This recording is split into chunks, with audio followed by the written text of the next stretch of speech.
Hello, everyone. Welcome to this meeting of the Cabinet Housing Committee. My name is Councillor Julian Tuke and I'm chair of the committee. This meeting is being streamed live to the Cheltenham Borough Council YouTube channel. If you ask a question at the meeting, you will be deemed to have consented to be filmed and to the possible use of those images and sound recordings for broadcasting and/or training purposes. Please note, a fire alarm test is not expected, so if the alarm does sound, please make your way to the nearest exit. So we move on to the agenda. First item, apologies. I've received apologies from Councillor Foster and Agnieszka Wisniewska. And I think that's it. Thank you. Declaration of interest. Does anyone have any interest to declare? No. Next item is public and member questions. No questions have been received for the current meeting. Next item is minutes of the last meeting. The minutes of the 15th of January meeting have been circulated with the agenda. The Democracy Officer would like to make an apology that the wrong minutes were initially circulated. I'm not aware of any amendments. Any amendments? Anyone? Great. So I move that the members approve the minutes of the meeting held on 15th of January 2025. Could you do a show of hands, please? Okay. Is that everyone who was in attendance? Yeah, wonderful. Thank you. So we are moving over to Mr. Edmondson and the CEO briefing. Thank you, Chair. So I said at these meetings I would kind of keep the committee up to date with the ongoing agenda around local government reorganisation and devolution. So I think that's probably a good place to start. We now have a little bit more information about the sort of timescale that we are working to. That is because the government have confirmed that the county council elections will go ahead in May. So what's the implication for Cheltenham Borough Council? It now means that we've got more certainty over the timeline that we're working to. So the government has written to all two-tier areas, so that's areas like Gloucestershire where we have a county and a district councils, and they have asked for councils to place an interim submission on local government reorganisation by the 21st of March. So that's the interim submission. That is to be followed by the sort of final and formal submission to be November of this year. So if you work through in terms of timescales, it is therefore expected now, please don't hold me to this because there is a lot of sort of bits of legislation that would need to happen post that date. But on that sort of timescale, I think you are looking at a new, whatever the shape of the new authority is in Gloucestershire, to be vested, and that's sort of created from around April, May time 2028. So that would be the date that you would expect that the new authority would come into force. However, it is sort of, it doesn't happen in every case in terms of local government reorganisation, but it is now increasingly common that in the sort of year before that, you would have an election to elect what's called the shadow authority. So that's to sort of establish the new authority to come into being, and that is to allow that sort of transition to take place. So the reason I'm just talking about that is I think that we now have to look at local government reorganisation with certainty and its impact in terms of implication for our housing service.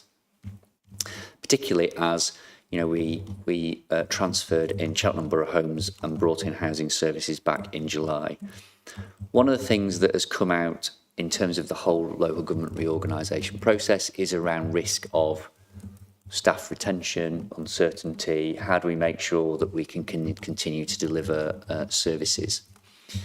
So clearly, when we're looking at the programme around the consumer standards, and we have quite a significant sort of transformation agenda that we need to deliver around housing, one of the things that I will be looking at and the team will be looking at is to try and make sure that we, as far as possible, try and future-proof our housing services, so we don't try and put our hard-working colleagues through multiple rounds of reorganisation, because we believe that that would be a destabilising factor for the business. And one of the things that we have to do, and we hear the message loud and clear from you as a committee, is to make sure that service quality, compliance, and delivering the improvement programme to meet our consumer standards must not in any way be delayed by what is going on about the wider reorganisation agenda. So with that in mind, we're just looking at our service areas and thinking about future-proofing it, so we try and reduce the extent to which that in the future it could be subject to more reorganisation in whatever future shape of council. So we're trying to make sure that it can be kind of in the right place where it could be lifted and shifted over to a new council, rather than trying to kind of put colleagues through unnecessary reorganisation. So that is something that we are looking at currently, and will be I'll be able to update at future committee meetings about sort of bits of line management changes to try and make sure that we do that in the right way.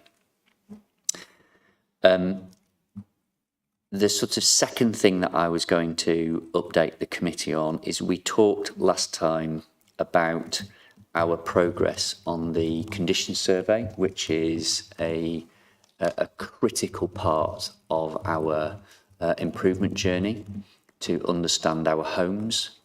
And, if you think about our drive to making sure that we understand our homes and our tenants, leaseholders well, clearly the condition survey is an absolutely critical pillar to enable us to do a number of other things in terms of our investment strategy and asset strategy. We reported last time that we were falling behind in terms of the number of stock condition surveys that were being completed. I'm pleased to update that there's a little bit more good news on that front, and I'm grateful for colleagues that have been working to, in partnership with our contractor, to try and speed that process up. And I'm pleased that in the last 2 or 3 weeks we have started to pick up the pace. So colleagues can correct me, but I don't think we're far away from now getting that 20% stratified sample, and that's really critical to be able to take those informed decisions. So I am pleased that in some respects part of that programme approach that we've been taking and scrutinising it, I think what you're seeing is this housing committee working as it should. That we had the early identifier about those numbers drifting a bit. We've able to take some corrective contract actions, and I'm pleased to say that that's come more into line. What I can assure the committee on is that we are not being complacent in any way, shape or form. We recognise that the work around stock condition is absolutely fundamental to our improvement journey, and we will continue to make sure that we keep the pressure up in that regard. So I'm hoping in subsequent committees we can continue to see that move past the 20%, and we will ultimately hit our remaining targets on number of homes that we have looked at. So those are the two key things that I wanted to cover this evening. Chair, I'm happy to take any questions that anybody else may have. Thank you. Thank you very much, Gareth. So any questions? Just a reminder, no decision is required. The committee can make recommendations, including to invite further scrutiny at ONS or the Cabinet if we want. Flo. Thank you, Gareth, for that briefing. Just a couple of things. The first one is, my understanding is that we either have or will very shortly reach the 20%, and that the stock condition survey should then be completed later this year. So I'm sure that is the case, having had the briefings I've had from colleagues, which is great news, and having been able to bring in additional surveyors to do that has been tremendous. So thank you to colleagues. The second issue I want to raise is in relation to what's going to happen in 2027-28. Obviously, that's a 4-year period, 3-year period. And we will know before then what the likely outcome of the reorganisation is going to be and which councils we will then be working with.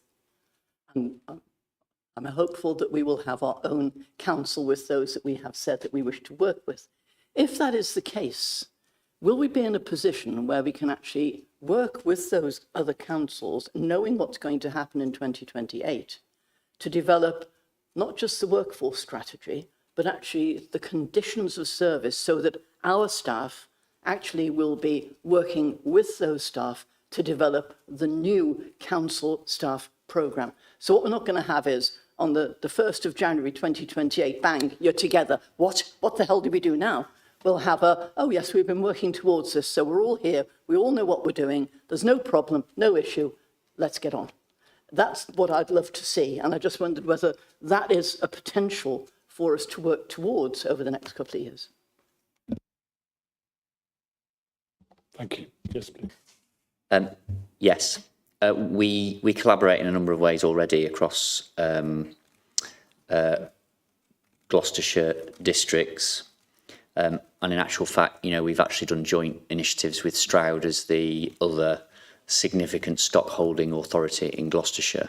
So I'm absolutely confident that we would, in advance of any creation of a new authority, we will be ensuring that we are making sure that officers are working together.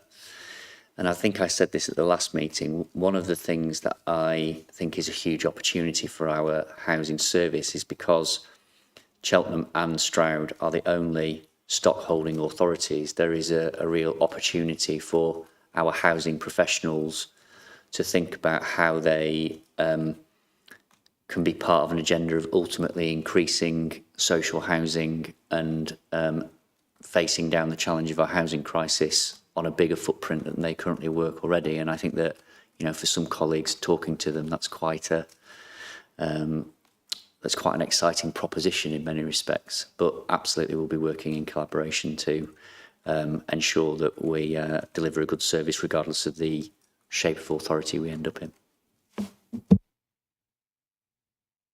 I think Richard was just first, then Ian.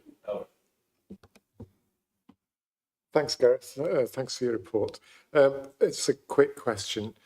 I'm nervous that if we're pushing them harder to do more surveys, and I know you said you've got more people in, but they would presumably be less experienced. Are we auditing the survey as they go along and checking that the work that they've done is accurate? I'll have to take that away and come back. I don't think the pressure is necessarily about quality. I think actually the contractor has looked at their own sort of recruitment and sort of staffing on the ground. So actually, I think we're confident in the quality of the employees that they put down. But I'll take away the point around the sort of quality checking of the information that's being provided, because I do take your point. You want to make sure that the information is absolutely accurate. So we'll take that away and look at with the team about what the sort of the sample checking is of those properties. Ian. Yes, thank you, Chair. It occurs to me that before much longer, all of the social housing providers will have new TSM results, potentially assessments by the regulator. And following up from what Flo has said, presumably as we are approaching this change of local government structure, that the housing services can learn from one another as where we are performing better than, for example, Stroud or vice versa. So it occurs to me that having a discussion between the various social housing providers in Gloucestershire when those results are available would be quite a useful thing for us to do in order to eventually bring it under one roof. Thank you. Gareth, would you like to come on to that? So, I mean, I always take I would broaden the conversation than just Gloucestershire. I think through our networks around local government association, we're constantly, looking at best practice and would look to adopt it. I suppose you're making the assumption that ourselves and Stroud would end up in the same unitary, and we may not. But I think the collaboration is strong across the sector for sector improvement. And I think that through all of our networks, I would say that we would cast the net from beyond Gloucestershire in the local government association to look at examples of best practice that we would kind of, and even further afield, Councillor Clucas, with your, connections even further on the continent, we're always open to suggestion about how we can improve. So, I don't think it stops necessarily at the boundary of Gloucestershire. Any more questions? I'd just like to add my thanks to Gareth as well, because I think we're all conscious when organisations change and when they merge, there can be teething problems. The sooner we get to grips with those, the better. So thank you. Okay, so next item is Q3 2024 to 2025 Housing Complaints and Compliments Reports. Just a reminder of the objective, it was to provide an overview of housing-related complaints and compliments from Q3, identifying key areas of dissatisfaction and areas for learning and service improvement. I'd like to invite Caroline Walker, Director of Housing, Customer and Community Services, to present to the committee, please. Thank you very much, Chair. Obviously, committee now familiar with seeing this report on a quarterly basis, and I can report for Q3 that we had 62 complaints overall and 7 cases that we considered at the stage 2 stage of the complaints process. Of those, 6 were upheld and 1 was not upheld. That cohort of complaints has really focused us on 3 main areas of dissatisfaction: the quality of work, poor communication and delays in delivering service. And that will be our focus for learning going forward. In contrast to that, we received 30 compliments in the quarter, and the majority of those were for the repair service. One of the areas that we were pleased to note from Q2 to Q3 was a significant reduction in complaints in terms of contractor performance. And we can see really the impact of the plan maintenance meetings and the focus on the quality of contractor work as helping to reduce complaints in that area. Very happy to take questions. Has anyone got any questions? Ian. Yes, thank you. Thanks, Caroline. Good report, as always.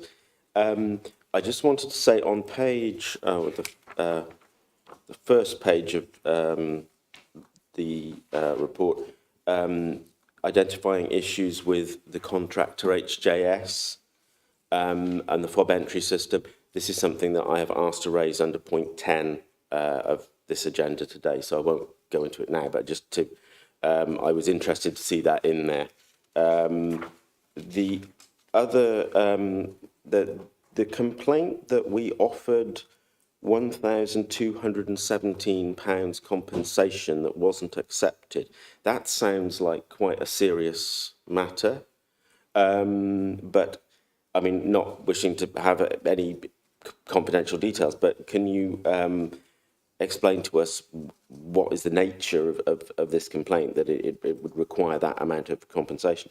And finally, I was interested under the complaints compensation page with the pie chart.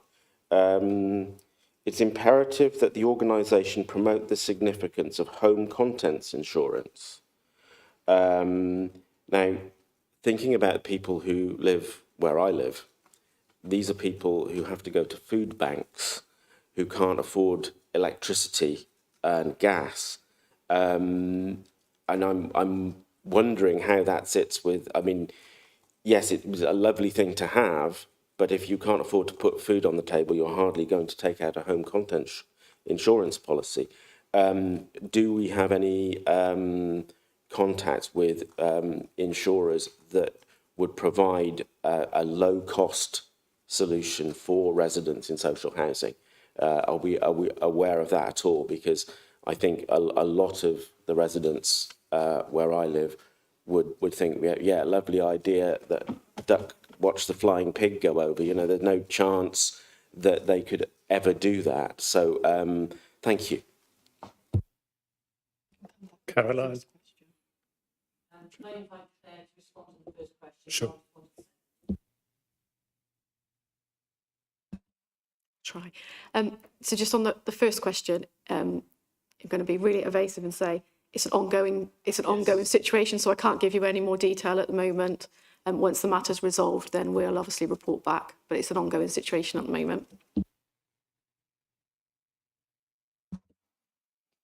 In terms of your second question, the point is very well made about hardship. The council already offers a very low-cost home contents insurance policy, which we would like more tenants to take advantage of. So it's our job to promote that so that when the unforeseen happens, their tenants are far more protected than they otherwise might be. But it is a very low-cost scheme. Yes, of course.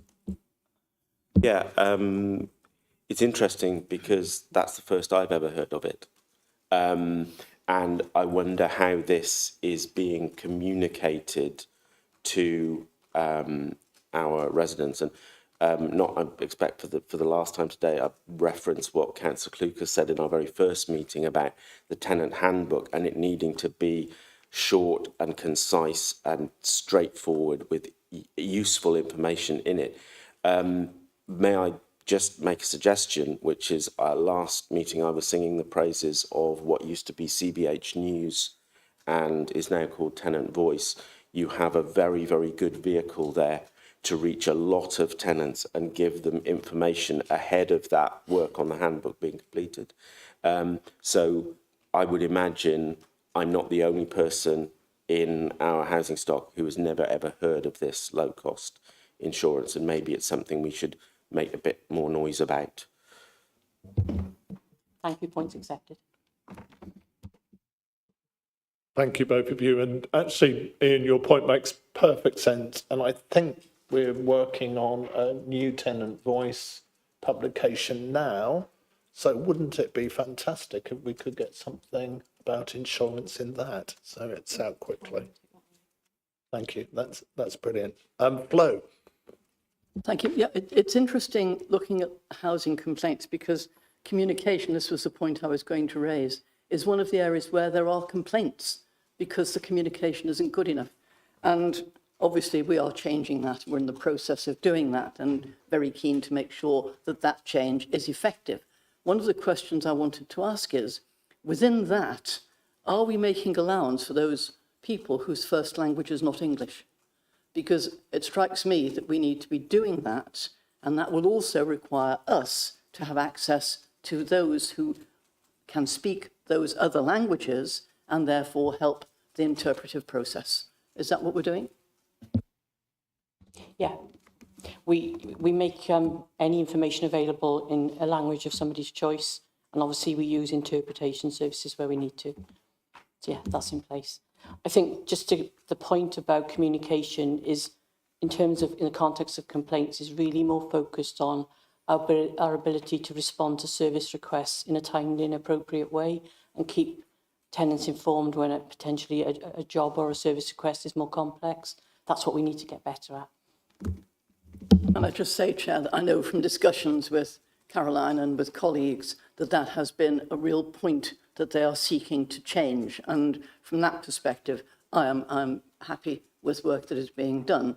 And I would suggest that perhaps as this goes on, a report should come to this committee to say what's been done, how we're doing it, and what the impact is, because I think that would really show what we're doing is effective. Okay. Brilliant. Good suggestion again. Agree. Thank you. Have we got any more questions or points that anyone would like to raise about this item in the agenda? No? Okay, on to the next one, which is the Communal Areas Improvement Project Update. Again, to remind everyone of the objective, it's to update the committee on the ongoing project to improve the cleaning and maintenance of communal areas, which is so important in terms of how people feel about where they live. I'd like to invite Paul Leo, who's the Interim Housing Transformation Director, to present to the committee, please. Thank you, Chair. So, as it says in the report, this is one of the areas of lower satisfaction in the tenant satisfaction measures, and therefore is a focus for improvement. The report outlines the areas, the action plan that's been put into effect, and we're joined tonight by Jason Peters, the Estates Maintenance Manager, Supervisor. And if it's okay with you, Chair, I'll just ask maybe if Jason could just maybe update us on how the new kit that's referred to is going on, getting on, before maybe taking questions from the committee. That's perfect. Thank you. Thank you, Chair. A couple of months ago now, we at the end of November, we got a delivery of scrubber dryers and backpack hoovers, which is the first bit of significant investment we've had into our department for quite some time. Previously, we were using some quite antiquated technology such as brooms and mops and buckets, which quite honestly, when it comes to our new vinyl flooring, which is non-slip, doesn't do the job. It simply moves the dirt around. We've had some really good success with those so far. It's safer. There's no trailing wires. There is the scrub dryers dry the floor, obviously. So there's no wet floors, which can be even with non-slip flooring, it can be a serious issue.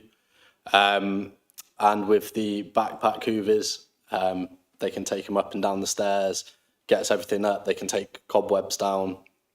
So they're really good bits of kit. We've had a significant drop in complaints. In fact, I don't think we've had one complaint since we've had them. So it's been quite a success.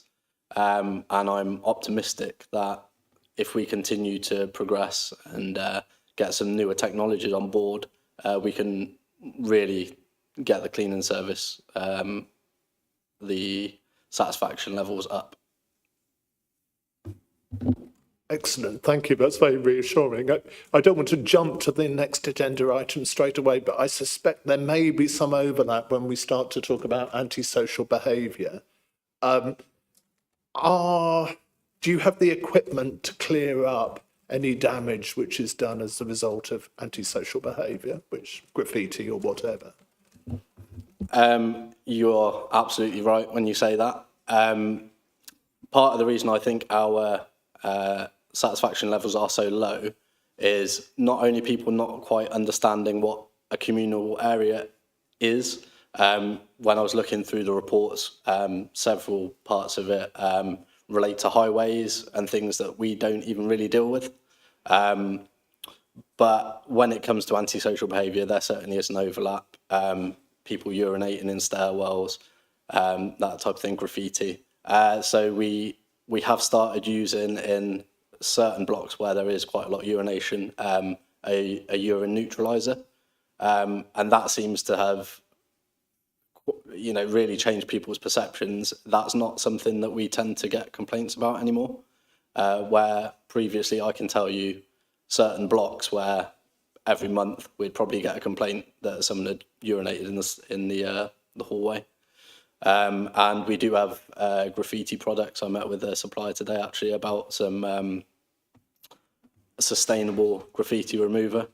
So yeah, we certainly do have equipment for certain things. There are certain things which are a bit too stubborn for us to take off, where we have to get a contractor like Eco Clean them, who have specific equipment to deal with it, like sandblasters and high pressure washers.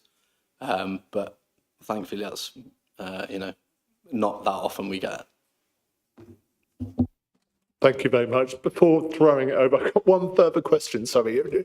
Obviously, this stuff, urination or graffiti, can happen at unpredictable times when you're not due to be doing a clean of the communal areas. Are you confident that we pick up these problems quick enough and deal with them quickly enough? So we, to a degree, rely on tenants to report this, or other members of staff to report it who are out and about. We aim to be there if it is reported within 2 hours, certainly at the end of the day. It's not that uncommon that we get told about something days after it's happened. So we were never able to respond to it. But yeah, we try and get to it as quickly as we can, but sometimes we just can't. Thank you, that's perfectly reasonable. What I'm thinking is, in this newsletter that you were mentioning, Ian, again, we encourage people actively to report these things quickly. Yeah, that would be a sensible thing. Okay, good. I think Flo was first, then Richard, then Ian.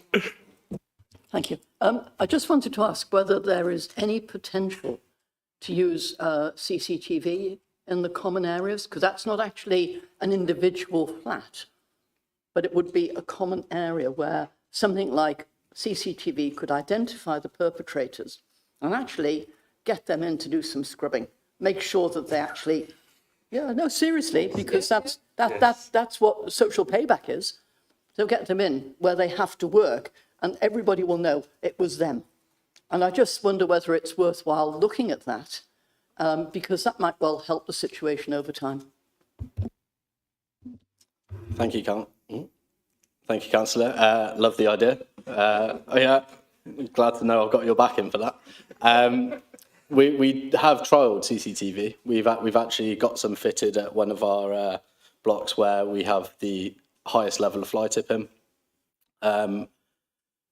It was going well. They're down at the moment, so I've got a service ticket waiting with the suppliers. But we were catching people fly tipping quite often. It's probably a number of times a week they do it there. And we did have some number plates, because a lot of it is people coming from outside. This isn't specifically a problem at this block. This is all of our blocks, but people know that as it's council land, they can tip stuff there and we will collect it. Shut up a second. If we have number plates, then those people should be easy to find on the system. So having found them, are they then sent a bill for the cleanup?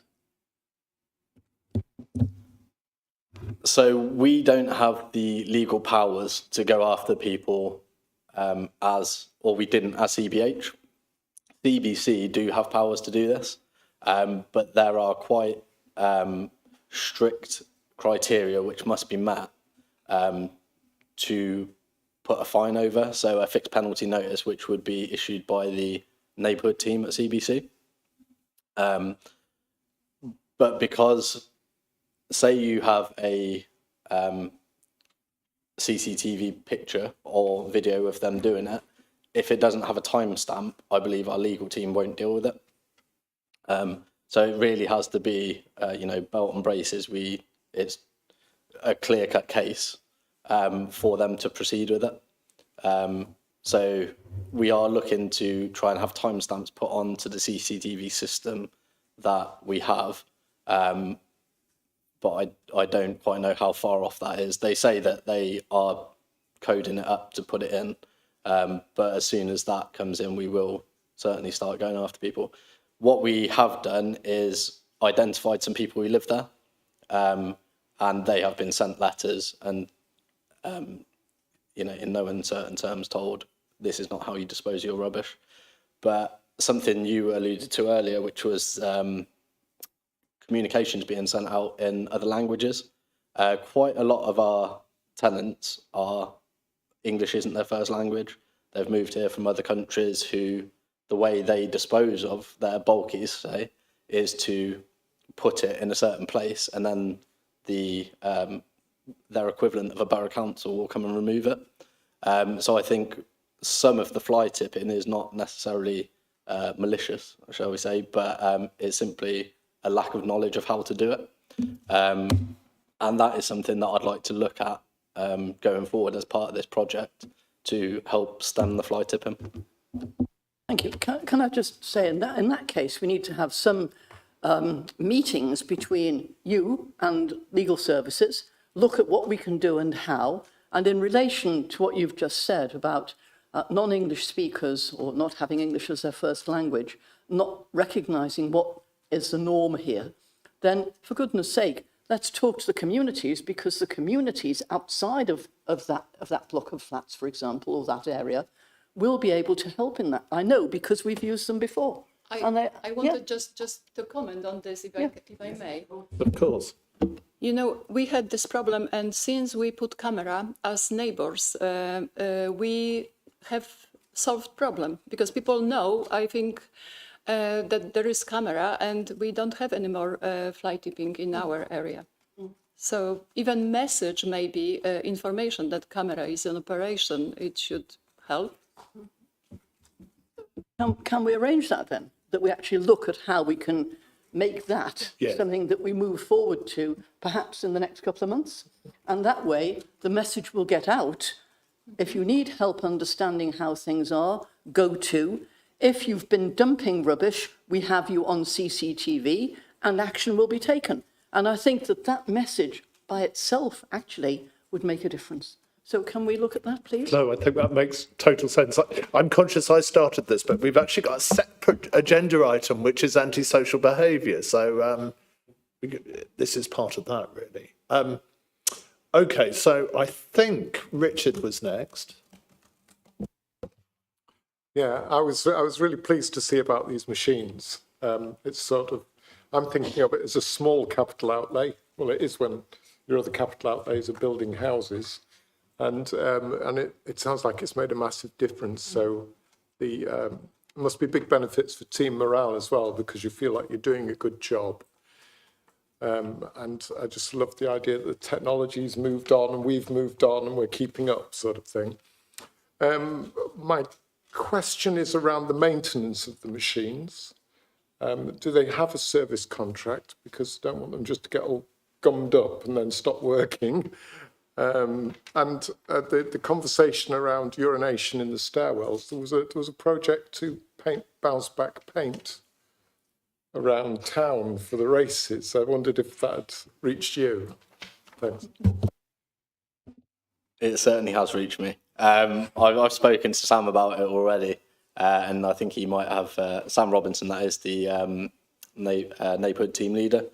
I think he still has a couple of tins of it. So I mentioned the particular hallway where it was happening quite often, and that was one of the areas which I wanted to get painted up and see how that worked.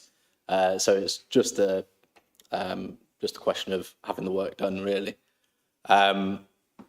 But with regards to the maintenance of the machines, so a local company who we use for some cleaning products, Gooch Group, are a pneumatic, who the machines are, who do Henrys.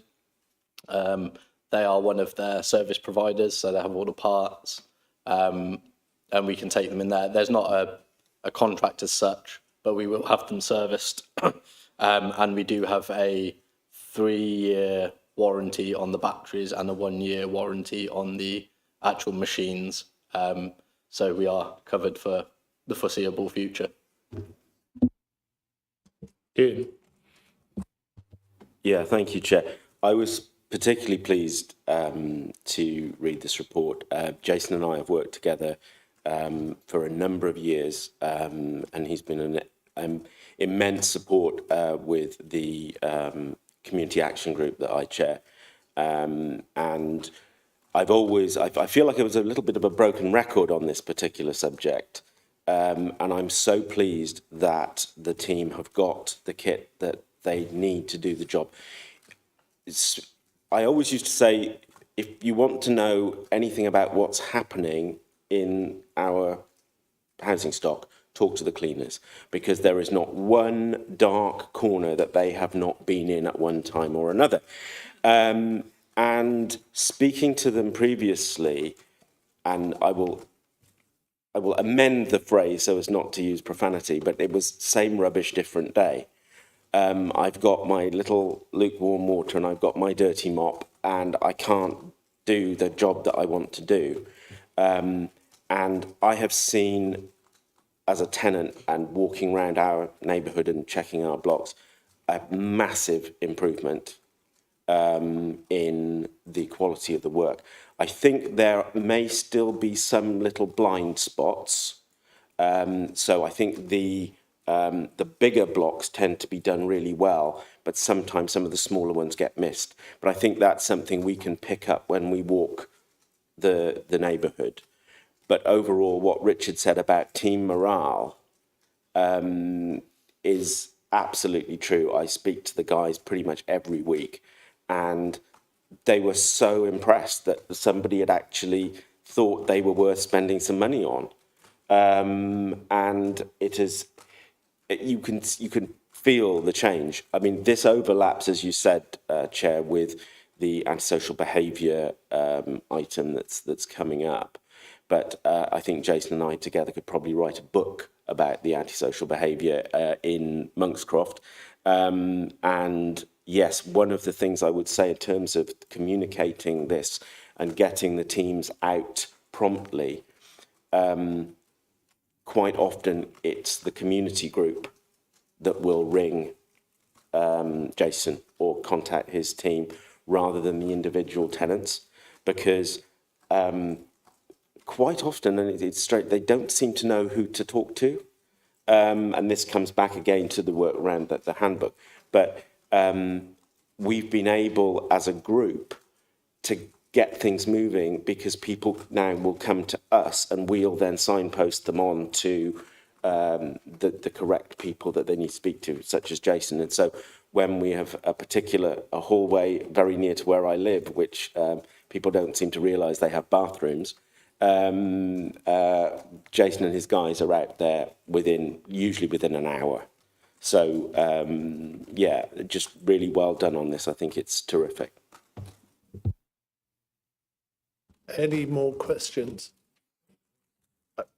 Then I'd actually just like to add my thanks and the thanks of the committee to Mr. Peters, Jason.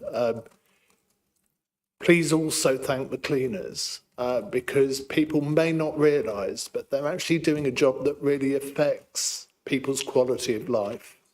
And there aren't many people who can say that the job that they do day in, day out really improves the quality of life for lots of other people. So they're valued. Suzanne. Yeah, I do a delivery for a food bank on a Monday morning, and it kind of worried me a little bit going into the flats. But the ones I go to just by the crossing, it's always clean. They seem to get there before me on a Monday morning, so it's nice. But I would say the outside of the building and everything that kind of needs sorting out. There's a bit of rubbish all over the place on the roofs of the sheds and that sort of stuff. Yeah, so that kind of needs sorting as well. But obviously not your department. Maybe my department. If you can tell me what flats they are that you're referring to, I can look into that.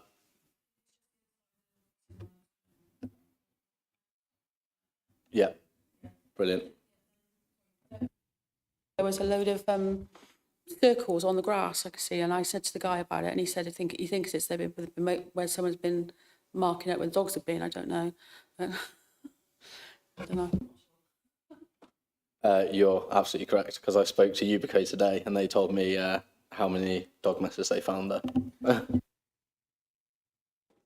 Thank you, Suzanne. And I think you're just demonstrating actually that Jason has got a job which is never finished. You get one thing done and there's always more. So, so thank you again. Okay, the next agenda item is about anti-social behaviour. It's the Antisocial Behaviour Service Improvement Plan overview and update. Again, a reminder of the objective. It's to update the committee on the ongoing project to improve the management of antisocial behaviour. I would like to invite Nick Such, Tenancy Services Manager, to present to the committee, please. Thank you. Thank you, Chair. So within the paper, I've taken the opportunity to provide the committee with an overview of the housing ASB function. I hope that's proved useful to committee members. If there are any specific questions around antisocial behaviour, the management of antisocial behaviour, happy to take those offline.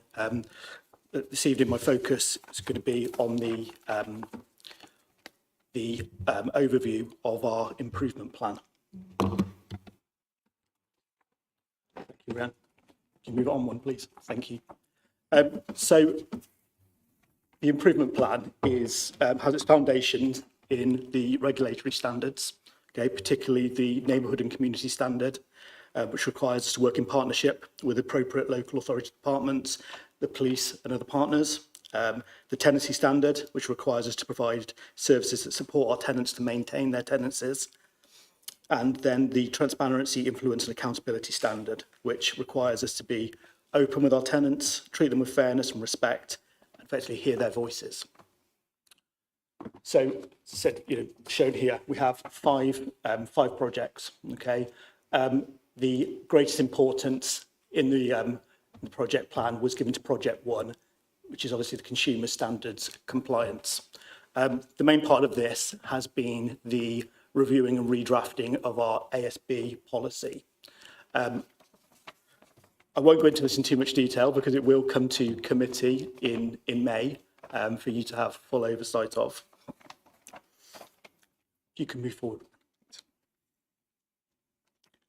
So these are our four major priorities, as I said: compliance with the consumer standards, gathering accurate data on customer satisfaction through our SMS surveys, involving customers and shaping the housing ASB service, which our focus has been on tenant focus groups, and then moving on to developing an effective communication campaign, which we've already spoke quite a lot about communication this evening.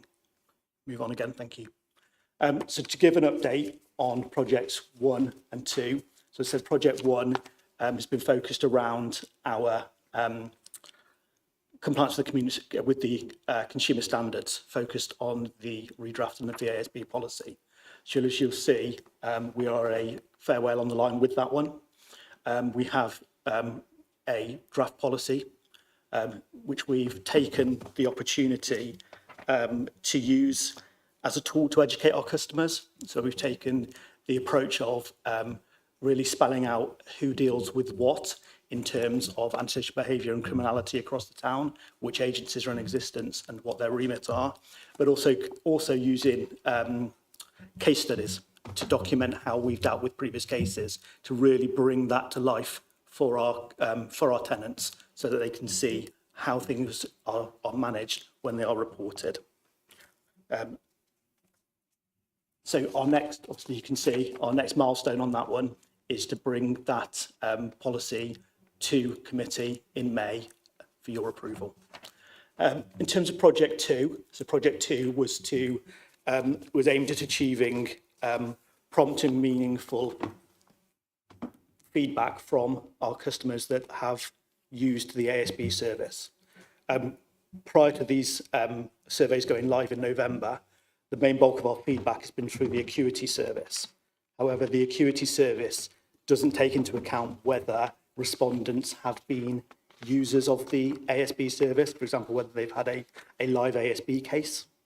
Whereas the approach we've taken here is to work with our technology provider, Arian, to build in SMS surveys, which when either an ASB triage or an ASB case is closed, immediately it triggers an SMS text message to go out to them, to give them that opportunity to answer 3 very simple questions and to give us that immediate feedback, really, really timely. Okay. If you could move on, Rhian, please. If you can go on again, thanks. Yeah, one more, thanks. So obviously it's on the screen, and it's the 3 questions. Okay. You can move on again, Rhiannon, thanks. So we have found that, although they've been live since November, we have had a low level of responses. At the same time, we launched a similar SMS satisfaction survey around complaints, and the level of response has been similarly low there. So as a project group, we are in the process of reviewing our approach to this. With some of the things that we are considering is incentivising customers to respond to the survey. So potentially a quarterly draw for those people that do respond to the survey. Also, regular messaging to customers that these surveys are in existence, the importance of them for continual learning and improvement. So I think we've spoken quite a lot about the tenant voice. Although we have put this out in the tenant voice, and we did put it out in social media when we launched these, I think that needs to be, you know, almost like a regular standing item, that customers are aware of the worth of these. The other thing we're potentially looking at is follow-up phone calls to those people that haven't responded. One, to get the answers to the questions, but also to seek feedback on why they've chosen not to respond to the text messages. Okay. Move on again, round things. So the next project that will kick off in earnest in the start of the new financial year is Project 4, which is our communication external perception of the ASB service. So again, a key theme already tonight has been communication. So picking up on that, working with our comms team to pick up some of the themes we picked up from our focus group, which were that we can be better at managing tenant expectations. So as I said, with the redrafted policy, we're looking to really educate tenants around what ASB is, what ASB matters the housing ASB team can deal with, and what they can expect from us, but also what we expect from them as complainants of ASB in order around, for example, providing evidence, recordings of noise, for example, so that we are able to work together to meet those evidential thresholds. And I think over time, I think when you're changing these perceptions and educating, you know, through the tenant voice letter, through our social media channels and our website, I think we will naturally see an increase in ASB satisfaction. It can be traditionally difficult to achieve satisfaction in ASB, because sometimes, you know, the expectation of the person reporting it is that there will be legal action taken or an eviction, and nothing else will almost cut the mustard. Nothing else will give satisfaction. And I think it's just about explaining those levels of escalation and how we meet those in order that we can manage expectations from the get-go. Thank you, and I welcome your questions. Thank you very much. Flo. Thank you. I've got a few questions to ask, so please forgive me. The first one is, the numbers are very low in relation to the returns. How many were sent out and to whom?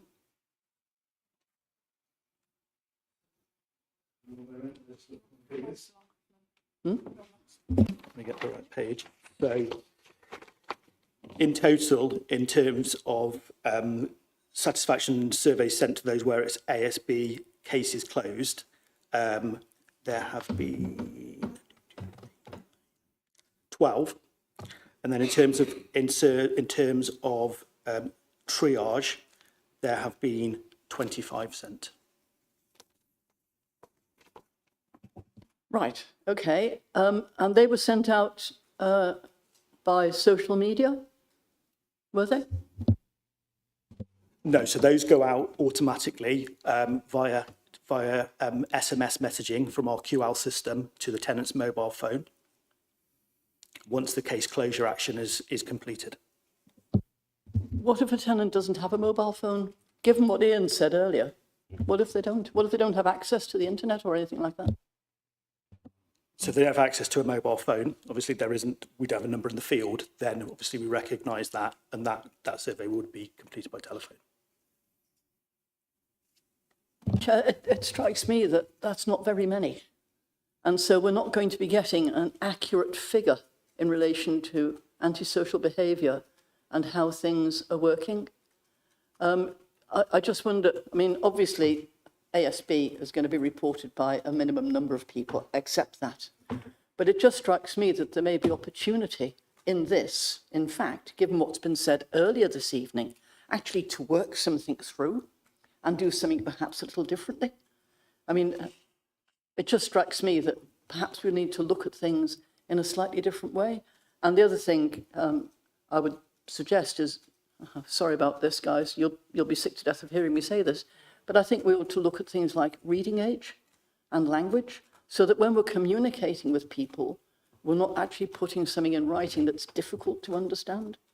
So if we can do all of that and perhaps come back with perhaps a further report at some point, perhaps the next couple of 3 months, say what we do, let's have a look and see what's being sent out, what the responses are, perhaps look at an investigation as to why some of those are not being responded to. It might be useful, Chair. So just follow up on a couple of those points, if I can, Councillor Kukelas. So I think what Nick said in the presentation is obviously the SMS text message is obviously only going out to people that have provided a mobile phone number to us. If they haven't provided a mobile phone, we can't physically send them a text.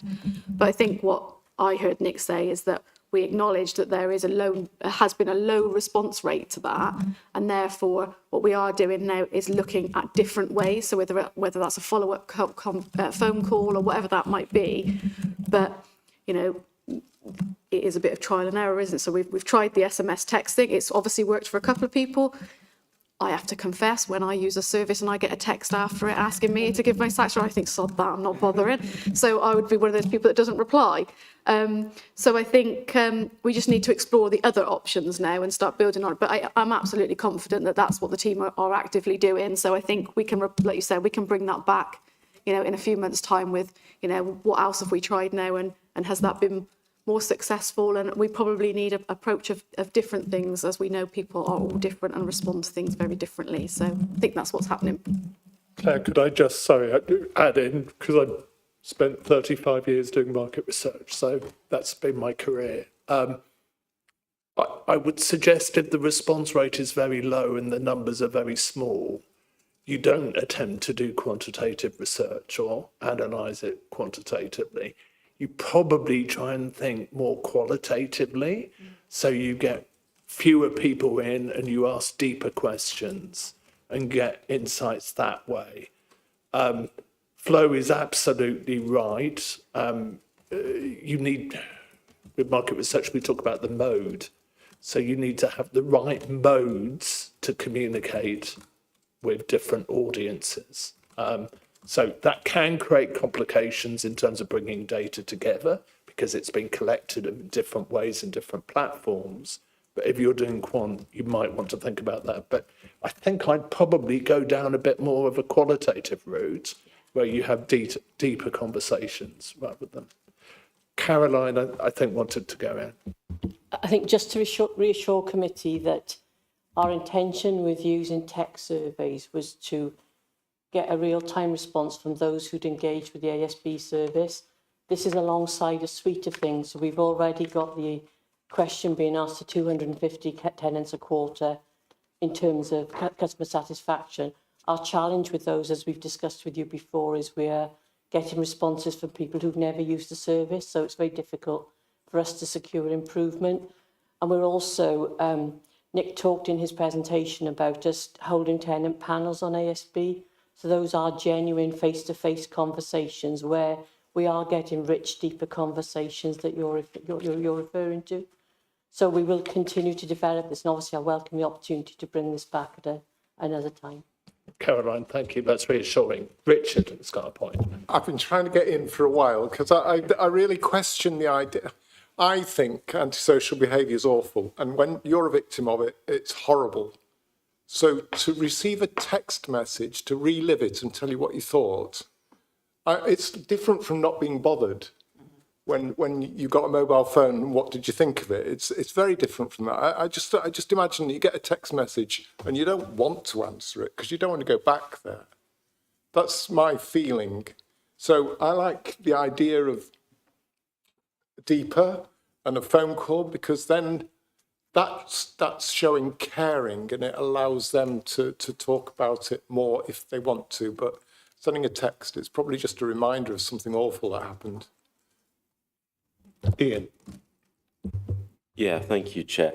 Really interesting read, Nick. Thank you very much. Those who've read the report, particularly paragraph 2.22, referencing the Monkscroft Action Group, which I chair, will not be surprised to know that Nick and I have worked together for many years on this subject too. It is a very complex area, and one of the things that I feel, not just the closed circuit television, which was something we pushed for and we got and made a hell of a difference, but also that we had an understanding between the Community Action Group and the ASB service that we were trusted to be, if you like, a go-between, because a lot of people were very, very uncomfortable about the idea of reporting their neighbours to the ASB team. They were a lot more comfortable to come to their local MAG rep who lived in there and say, look, we have a concern about this, or we've found somebody who thinks our stairwell is a toilet. That has proven helpful. So if either myself or the other members of the Action Group can provide you with any insights as you go through this, we're very happy to do so. A couple of observations. On page 3, common ASB reports. Now, unless I'm seeing things, and I haven't got my glasses on, a lot of these are actually not so much antisocial behaviour as criminal behaviour. And I think our chair raised this in our very first meeting, that there's a link, but there is a real difference between, cuckooing, where effectively you're forced to have drug dealing from your flat, or you get, severely beaten for your trouble. That's not antisocial behaviour. That's criminal behaviour. And I think we said it when we discussed this in our first meeting. I mean, I've had very recent experience of criminal behaviour and being the victim of it in Monkscroft, which I won't go into the details of. But what I have found is exactly what we said in that first meeting, that there seems to be an idea from the police that where we live is a social housing block. It's a lawless ghetto, everyone's a criminal, and it ain't really worth bothering to do anything about. And you may well have seen in the press within the last month or so, someone who was our neighbour who has now been banned from keeping dogs for life because his XL bully had attacked a number of residents, myself included, and we had to push like hell to get any action on that. And I think Nick will be aware of that we really had to, push it to and this was something which could have resulted in a death. So I think that perception needs challenging. We challenge it all the time and make a damn nuisance of ourselves as we do it. But I think it's the right thing to do, because people who live in social housing are, if anything, more in need of the support of the police, and they shouldn't have to put up with it and just say, oh, well, that's where you live, so antisocial behaviour and criminal behaviour, it goes with the territory. The other thing that struck me, in terms of paragraph 2.6, we're on page 4, the partners that we're working with, which is very good, which is excellent. To residents, I would add resident groups, because I think that's quite a powerful thing. If you've got an organised group in an area, they can talk to the people that live there. Councillor Clucas and I yesterday were at the Housing Support Forum, and we were talking about homelessness, preventing homelessness, and the link between homelessness and antisocial behaviour, criminal behaviour, drugs, etc. So I just, looking at the list of people that we're engaging with, I could probably give you another list longer than this that I think may be people that we should be talking to.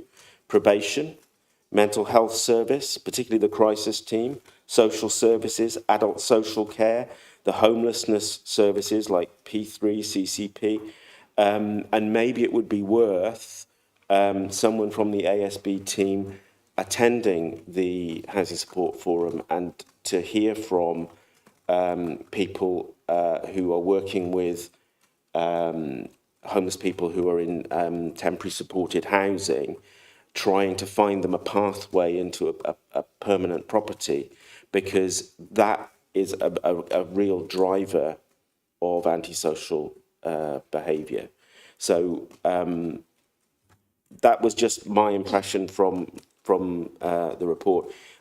We will, I think, be coming slightly back to this at point 10, but those were my thoughts reading the report. Thank you, Ian. Thank you, Ian, for speaking up. I really appreciate it. I think we all do. Yeah, thank you, Ian. Really appreciate your comments. Just to give you some reassurance, those partners that I've listed there are the kind of main partners that we work with kind of day in, day out. All of those partners that you mentioned, we have fantastic working relationships with. We are very lucky, and I think it's testament to the efforts of the teams that I manage that we have those relationships. Not every housing provider does. Particularly with mental health services, we have a monthly kind of link in with them, which is kind of best practice that's spreading around the county. Flo. Just to ask, Chair, would it be worthwhile inviting the senior police officer for Cheltenham to come to a meeting, discuss this, and see how we actually can perhaps get better input from the police in relation to antisocial behaviour? Because ASB is different from criminal behaviour in many respects, because ASB is, you idiot and swearing, antisocial behaviour is that. Criminal behaviour is something a little different, and what we're finding is the one's leading on to the other. So I just wonder whether it's worthwhile getting the police here to talk this through, to see how we can improve what they're doing with our tenants, and actually, as Ian said, stop treating them like, the rubbish in the bin. They're not. They're people who deserve the greatest respect from everybody, us and the police. And so from that perspective, let's get them here to chat. Lo, I couldn't agree more, and you've actually read my mind, because I feel exactly the same, and I have real sympathy for you, because antisocial behaviour is I actually don't like the term very much, because I think it's too broad. It ranges from nuisance behaviour, which might well not be criminal, to things which are seriously criminal. And I slightly worry about council officers who are exposed to things which are seriously criminal when, let's face it, you're not police officers and you're not trained in that way. So I think policing is absolutely key to this.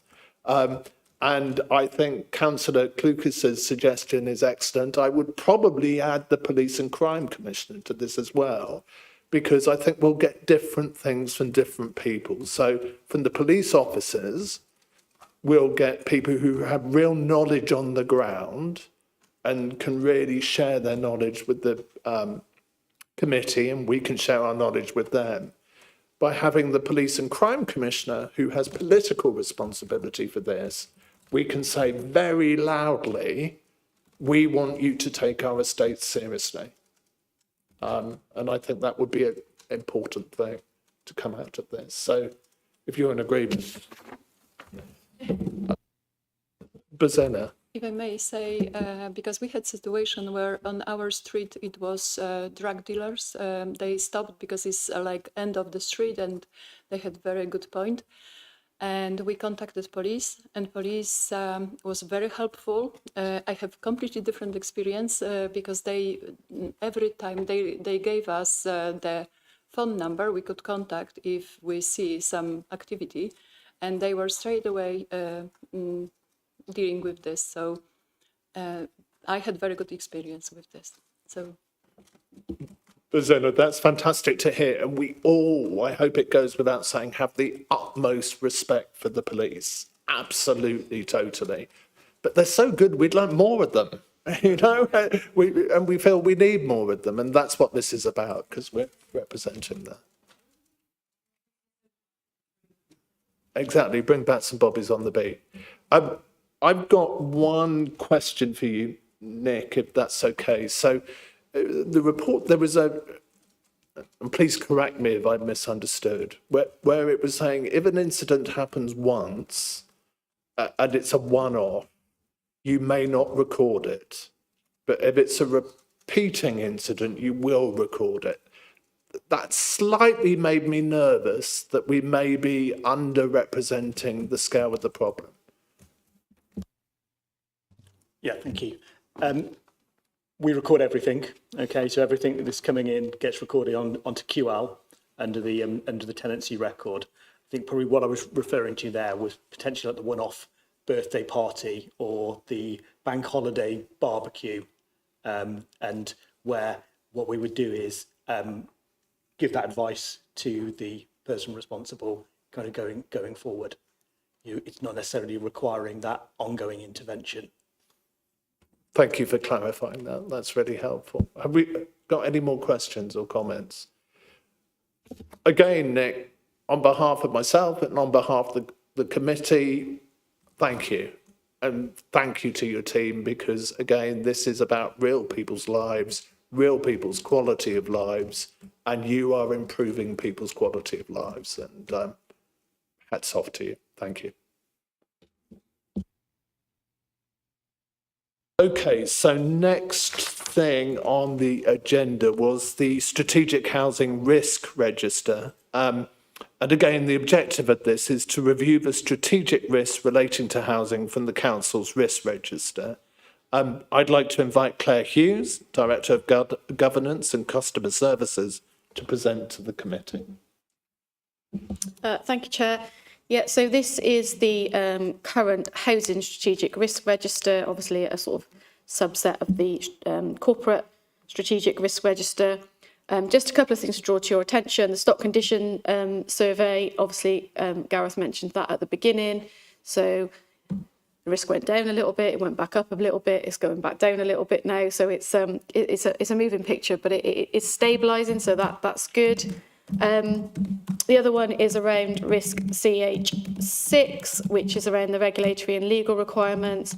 And again, this was scoring quite highly because of the self-referral. We've obviously now know we've had our response to the self-referral and we're not in any regulatory intervention as yet, so the probability has reduced slightly. Although obviously we remain absolutely committed to being inspection ready when that date comes. And then we've added a new risk this time, which is around the management of our void properties, and just acknowledging obviously that we need good management of our voids to ensure that we don't increase costs, both in terms of the reduction in rent that we collect, but also in terms of our expenditure on temporary accommodation, and also the risk around failing to meet our statutory timescales regarding the use of temporary accommodation. And that new risk reflects an uptick that we've seen recently in the time taken to manage the turnover of voids. So that's it. I don't propose to say anything else, but I'm happy to take questions. Any questions? Ian? Not really a question, more an observation. I wish all risk registers were as straightforward and well presented as this. I know from bitter experience that they aren't. And yeah, this is very clear. This is very concise. And we have a very, very clear understanding of where the risk is sitting without having to delve through 200 pages of pie charts and whatever. So yeah, thank you for this. This is really music to my ears. Thank you, Ian. Anyone else? Any comments? This is a quick item, I thought. Good, we've made up a little bit of time. Okay, everyone's happy, thank you. So the next item is the updates from the tenants and leaseholder panels. I think Caroline will be updating for the tenant panel, and Bozena, you'll be doing the leaseholder representative panel. So I invite you to present to the committee. Leasehold. So we have in January the leaseholder panel reviewed the leaseholder handbook to assess whether it meets their needs. However, during the discussion, the panel agreed that their immediate priority is Section 20S, as this is a key concern for all members. To support this, Matt Ward, Head of Housing Services, will attend the February meeting to provide leaseholders with information on Section 20S, address their question and explore ways to improve the process for leaseholder customers.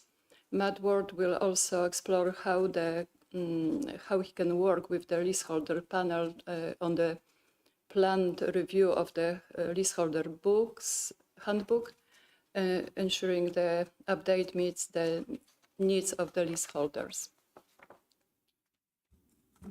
Excellent, thank you, Bozena. Any comments about that before we move on to Caroline? I think Richard was just first. Thank you. So I requested a copy of our Section 20 procedure from Matt, and it seems, I mean, from what I can tell, it seems reasonably complete, and from what I understand of the law, it does engage leaseholders where it should. The leaseholder relationship, it's just a note really, the leaseholder relationship is under scrutiny by the government at the moment because there are big companies buying up leasehold properties and finding new ways to generate income from those leases. So I just wanted to recognise, and you may not agree with me, that actually leaseholders with CPAs, with Cheltenham Borough Council, are probably a lot better off. It doesn't mean we can't do better, but it's just to say that actually I think we're probably one of the better ones already. I would agree with that point, and yes, I would agree with too. So, Ian. Yes, I was going to raise a point which is not dissimilar to the one Richard raised.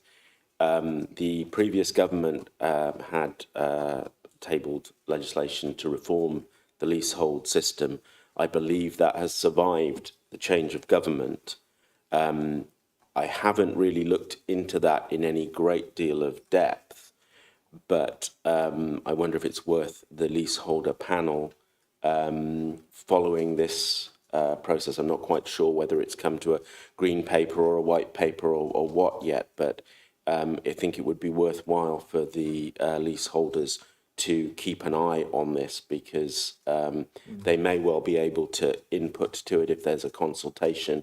They may be able to contribute to that to make sure that the law, when it does hit the statute books and the leasehold system is reformed, actually meets the needs of leaseholders, rather than is a piece of good intention on the part of politicians. Right, Max Wilkins. I would agree with that point. And I think the main problem is with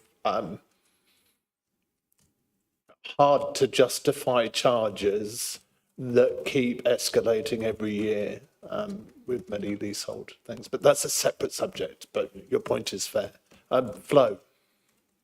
Just a quickie to say, through you, Chair, thank you to all the volunteers, because whether the tenants panel, the leaseholders panel, or those working with refugees, or those who don't have English as a first language, for example, doing work with them, teaching them computer skills, how to use that to help them and their communities to get better service is fantastic. So through you, Chair, I'd like to say a thank you to volunteers, because without them, we would be much the poorer.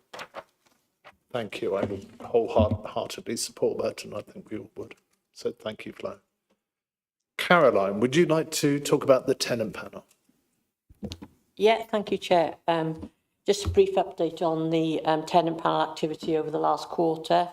In December, the panel received compliance awareness training from Penningtons, and that's in advance of them receiving regular property compliance reports, which Paul and I will share with them so that they're very well ready and prepared for being able to scrutinise that property compliance report.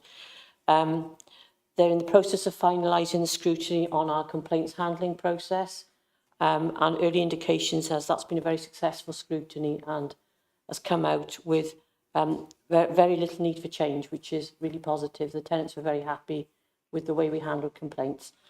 And the next review, which very nicely ties into some of the earlier points made by committee members this evening, will be equality of access to service. So they'll be working with the community investment manager and the equality and diversity manager to really test how well we do in ensuring all groups of tenants can access services equally.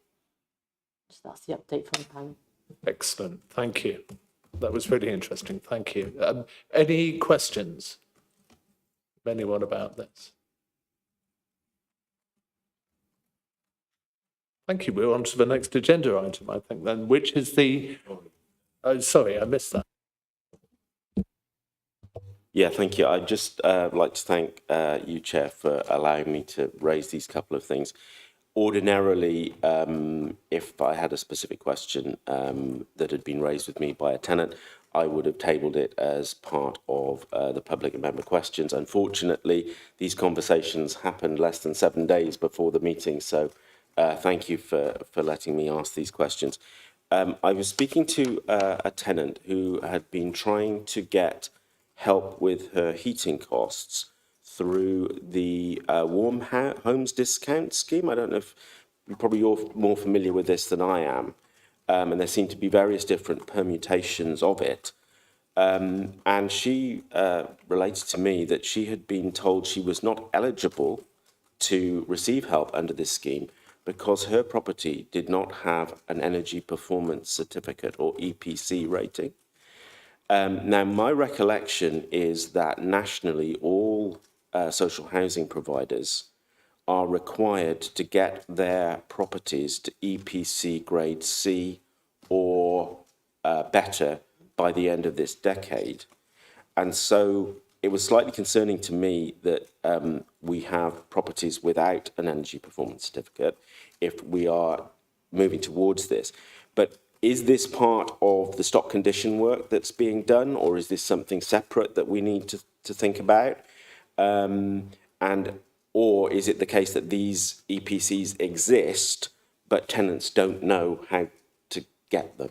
So that was the first of the 2 points I wanted to ask. So if I let somebody respond, and then I'll ask the other. Caroline, would that be for you or for Paul? Paul, I think that would be a Paul thing. Oh, sorry. The general issue on that, we were doing an updating of all the EPCs with the stock conditions survey, but in fact, we've separated those two exercises at the moment to prioritise the stock conditions survey, because you have to be trained additionally to do the EPC rating, which was limiting the number of surveyors we could use. And so we've separated those, but we will be updating the EPC ratings anyway. Most properties will have had, but it may have been an out-of-date EPC rating. But if we needed to do one on a particular property, we can do that, but we just probably need to take that offline and know what the property was and the issues relating to it, and then we can look into that. Yeah, I think that obviously we're moving out of the cold weather now, and so this is less applicable, but I would hope that before we come to next winter, if a property doesn't have an EPC and the resident is trying to get help, and they need that we can respond to it, and we can be very clear about where they go to get that information. So thank you for that, Paul. The other point I wanted to raise is about our electronic entry key fob system, which those of you who are aware of blocks of flats, we all have a key fob to get in and out of our properties. And it has become a real concern to me, particularly recently, how many residents don't actually have a fob. And this became quite clear when, so originally only the security doors that enter the blocks were fob access. Following the fire risk assessment a couple of years back, all the garden gates are now key fob access only, and all the bin areas which have had to be moved to comply with fire regulations are also key fob access only. And I was out walking my dog, and one of our residents from the block opposite was climbing up a 6-foot fence with a bag of rubbish, then leaned over the fence and managed to somehow open the lid of the bin and then threw his rubbish in, which I said to him, well, you just need to use your fobs. I haven't had a fob, mate. I haven't had a fob for 5 years. They moved us out when we needed to be moved because of some emergency work, and we gave it to them and they never gave it us back.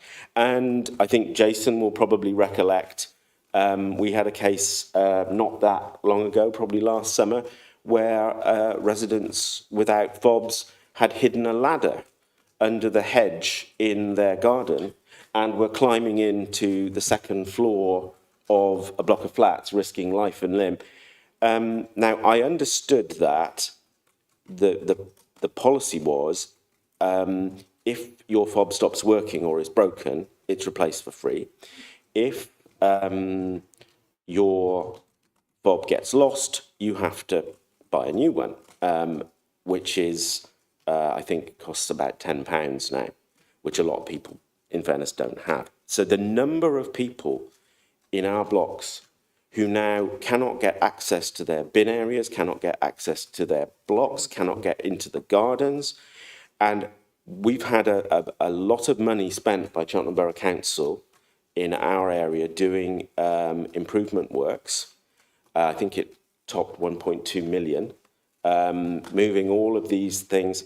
And we are seeing the new locks being vandalised literally every week. We had one instance where the contractors came and found that somebody had been with an angle grinder and cut the lock off. We have fences that are being climbed because people can't get into the bin areas. We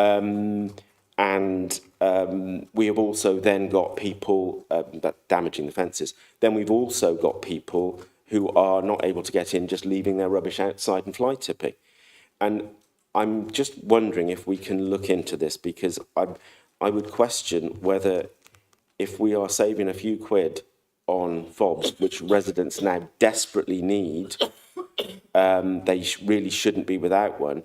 We are saving like £10 on a fob and then picking up a 500 quid repair bill every time the lock is forced or broken or the fences are vandalized or whatever. The other issue is security, because the more these locks, particularly on the security doors, get forced, the less effective they are. We have had cases very recently where I live where people are able to simply pull the door and get in, whether they are there or not, which is a problem if they are coming to your door armed with a hammer or with a knife. So we really need a situation where people, if they lose their fob, can call up and get that fob disabled before it gets into anybody's hands.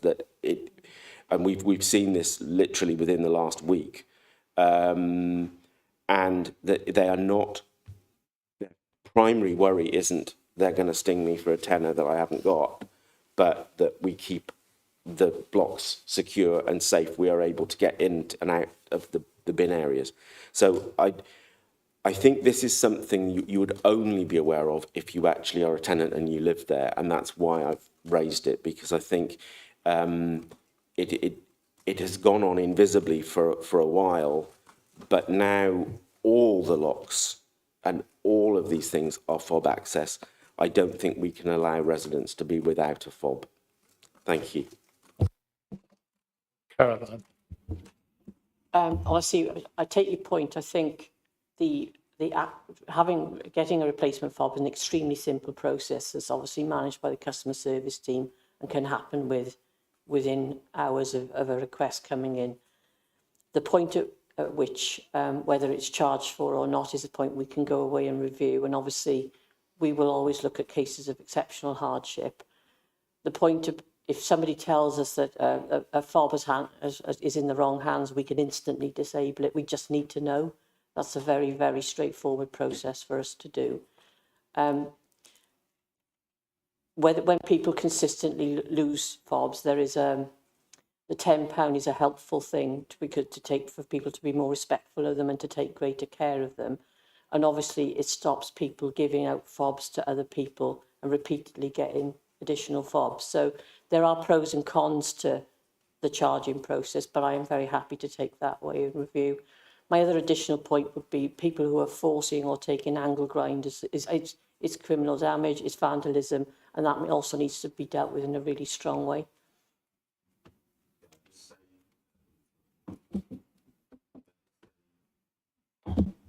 Thanks.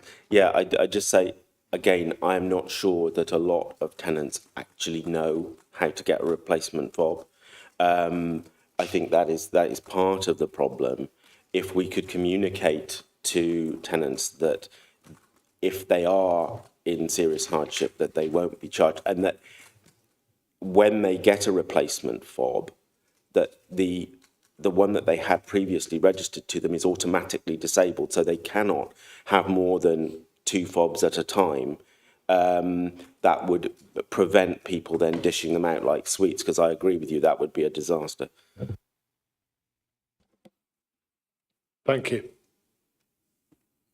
Excellent. Flo, I think you had a question. Yeah, just to follow on from that, if tenants understand that if their fob goes from them, let me put it that way, whichever way it goes, if they report it, they'll get a free one. If they don't report it and we find out that it's gone to somebody else, they'll have to pay. So if we were to have that as the sort of contract, then it may well be that people will report their fobs going, being stolen, being forced to get rid of them to somebody else, and they will get a new one for free that they'll actually report it. It just strikes me if we can disable the fobs that have gone, then surely that's a good way to do it. Thank you. I'm conscious we will be evicted in 25 minutes, so we probably should keep things moving, but we haven't got too far to go. So the next thing is the review of the Housing Committee forward plan. The forward plan was circulated with the agenda and is taken as read. No decision is required, but members may comment on the forward plan or suggest future items the committee could consider. So I think we have a future item around policing. So if we could build that into the forward plan somehow. Any other comments? Do you want to say about there not being a meeting in April? Oh, yes, we won't be having a meeting in April. Yeah, so the April meeting, 23rd of April meeting, will go ahead due to the proximity of the county council elections.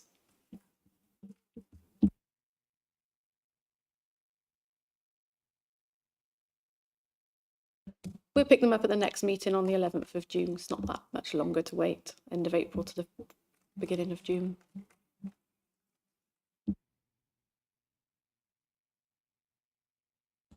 Ian, were you going to? No. Okay.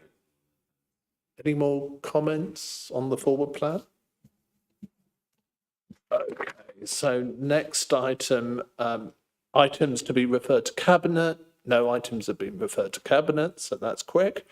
The next item is a briefing note on the impact of the right to buy legislative changes.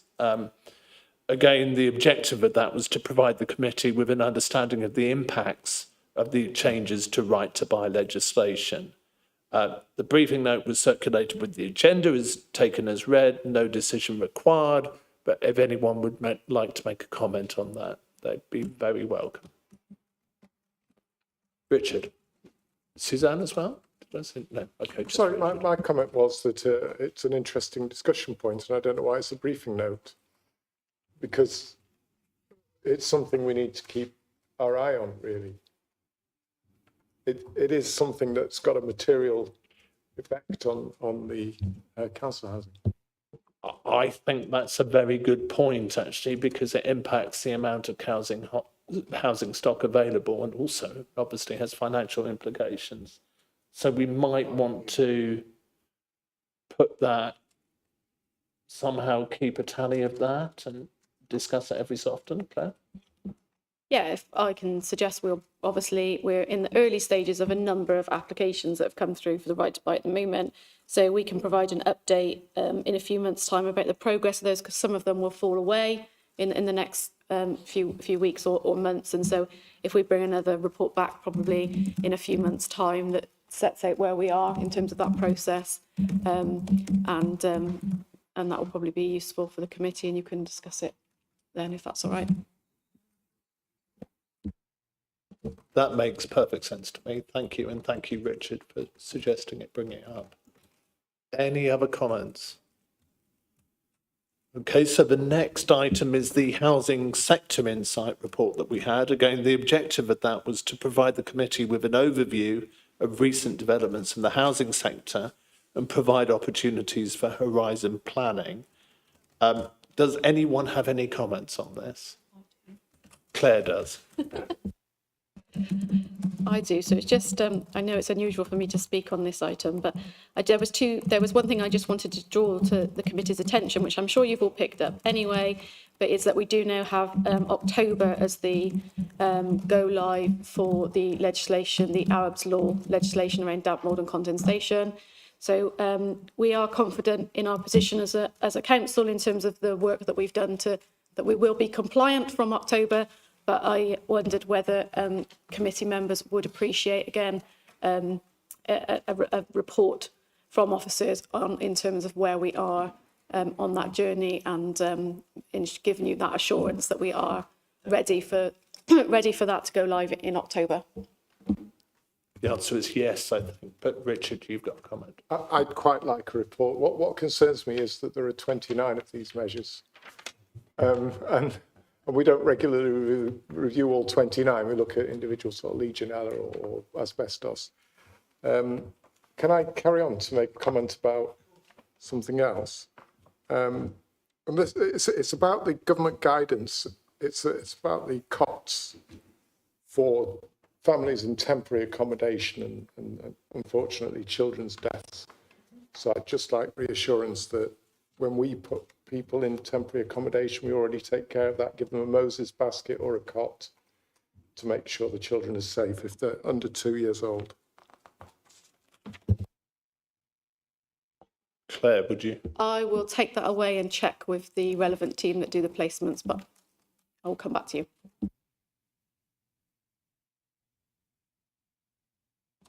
Thank you. I think we're almost at the close then. So the dates of the next meetings: on Wednesday, the 5th of March, midday, we'll have an estate visit. And I think that's really, really important.